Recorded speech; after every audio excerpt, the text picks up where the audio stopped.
Majority Leader. Mr. Speaker, I move that we recognize the Honorable Representative Ray Reyes of the party list Anak Kalusugan to sponsor the measure. The Congressman Ray Reyes is hereby recognized for his sponsorship. Thank you, Mr. Speaker. Mr. Speaker, esteemed colleagues, marahil po ay nagtataka kayo kung bakit ang isang party list para sa kalusugan ay nandito para sa isang panukalang batas na sa unang tingin ay mukhang tobacco measure. Marami din naman po kaming natutunan sa Committee on Ways and Means na gustong ibahagi sa kapulungang ito at gawan ng solusyon. Unang-una, Mr. Speaker, nakaka-alarma po ang illicit tobacco trade sa ating bansa. Isa sa 5 stick ng sigarilyo ay hindi dumaan sa quality control at mas siguradong nakamamatay. These unregulated products expose consumers to greater health risks. Patuloy naman po ang mga ahensya ng gobyerno sa paghabol. In 2024 alone, the Bureau of Internal Revenue has apprehended a total of 560,000 units of illicit vape products during their raids.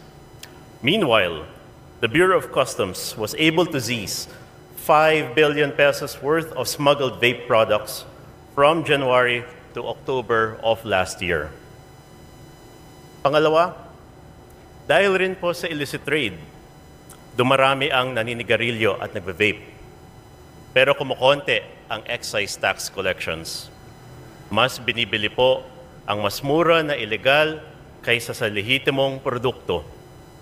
Moreover, harmful, cheaper alternative make smoking accessible to the youth. As of 2023, the FNRI estimates that 4.8% of adolescents aged 10 to 19 years old are smokers. The decreasing rate of volume of removals of cigarette and excise tax collections does not match the increasing number of smoking adults as reflected in the study of the Food and Nutrition Research Institute, or the FNRI. From 176 billion in 2021, the excise tax collection on tobacco products dropped to 134 billion in 2024. Meanwhile, the amount of smoking adults in the country has increased from 18.5% in 2021 to 23.2% in 2023 per the FNRI. Dahil po rito, bumaba na ang pondo para sa kalusugan. In 2024 alone, we lost 33.7 billion pesos in government revenues from unpaid excise taxes due to illicit cigarettes alone. This could have funded much-needed healthcare assistance for Filipinos under the Universal Healthcare Law. Ang nakita pong solusyon ng committee ay palakasin ang monitoring ng mga produkto. This proposal introduces the mandatory use of the tracking and tracing system for the manufacture, importation, storage, removal, distribution, and sale of tobacco and related products through the use of secure digital markers utilizing unique identifier codes. To strengthen the penalties against the illicit tobacco trade, this measure defines the crime of illicit trade of covered products, which covers statutory offenses under the National Internal Revenue Code of 1997, as amended, the Customs Modernization and Tariff Act, the Intellectual Property Code of the Philippines, and the Vaporized Nicotine and Non-Nicotine Products Regulations Act, and provides more rigorous sanctions for the commission thereof than what is currently provided for by existing regulation. Lastly, it seeks the creation of an interagency council for an anti-illicit trade to combat illicit trade of tobacco and related products, and we thank the Committee on Appropriations for approving its funding provision without amendments.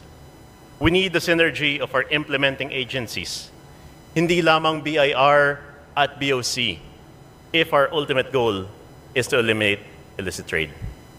So, Mr. Speaker and my distinguished colleagues, this is not merely a tobacco measure. if you look at the nature of the bill, it is an enforcement enhancement measure. Moreover than that, it is also a revenue measure in that it seeks to increase our sin tax collections. Therefore, if we increase our sin tax collections, it also becomes a public health measure, as sin tax collections redound to the benefit of more health infrastructure, hiring of health workers, and expansion of health services. And Mr. Speaker, distinguished colleagues, we could not also ignore the fact that this could be an anti-organized crime measure, as the provisions enforce that only registered and marked products be distributed in the market, and that only quality-controlled products reach consumers that are responsibly labeled to help them make an informed decision. We seek the support of this august body in approving this measure. Samahan niyo po kami sa pagtaas ng kita ng gobyerno upang matustusan ang kailangang pangkalusugan ng ating mga mamamayan. Maraming salamat po, Mr. Speaker at kapwa mambabatas. Thank you to the party list representative Anak Kalusugan for that sponsorship speech. And may I say that I am one with you in sponsoring this measure.